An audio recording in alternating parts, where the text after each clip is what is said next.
The problem is that people put possessions over other people. They would rather have an upgraded car than they would see a child fed. When I got here, I thought that I had everything to give and nothing to learn. And that's been completely reversed with me. Completely reversed. I've learned that these people have a culture. We don't. I mean, we have movies. We have television. If you learn one simple rule, you'll get along a lot better with people. You never really know a person until you step into their skin and walk around in it for a while. We're looking for children who are in dire need of help. Most of them have lost their fathers, and so we call it an orphanage project.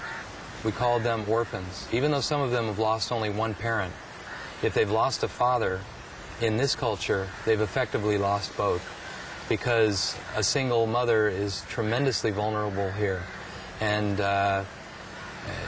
really has no future.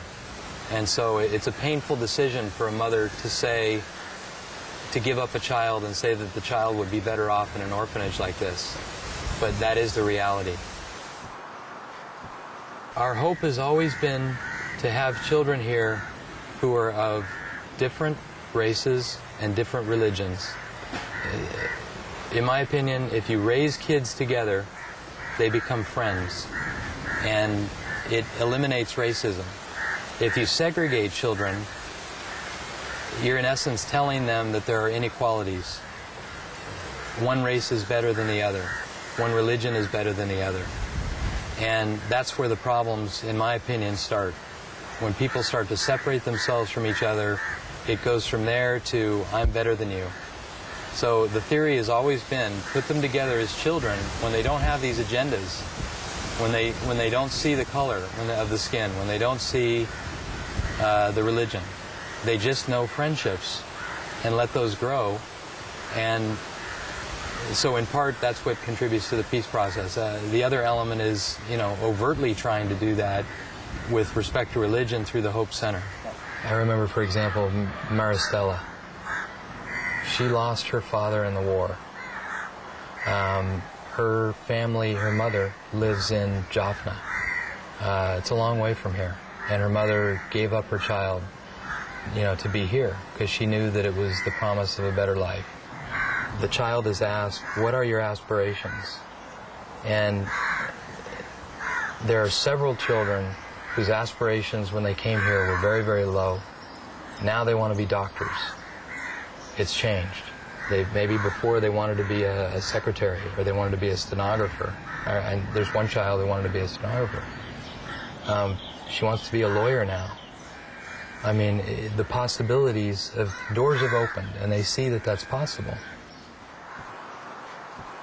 A lot of people have said something like, well, this is only 100 kids. That's the tip of the iceberg. What are you really doing? It's not a drop in the bucket. The Jews have a saying, you save a person, one person, you save the whole world. So we've saved 101 worlds here with the children, 143 with the widows, and we'll save another 100 with the elders. The first 10 children who came into this orphanage, most of them, when their photos were taken, they were withdrawn. They didn't say a word. They didn't smile. With time, with attention, they started to open up. These children have not been touched. They haven't had the human contact. The first year I was here, there was very little contact. This year, you see them running around with people, holding hands, but they're also holding hands and speaking with, the Westerners who are here, the volunteers. And it's miraculous, is all I can say. It's just a little bit of attention. A check could never accomplish this. Money could never accomplish this. It's the attention, it's the personal attention. If a kid feels wanted and valued, everything changes in their life.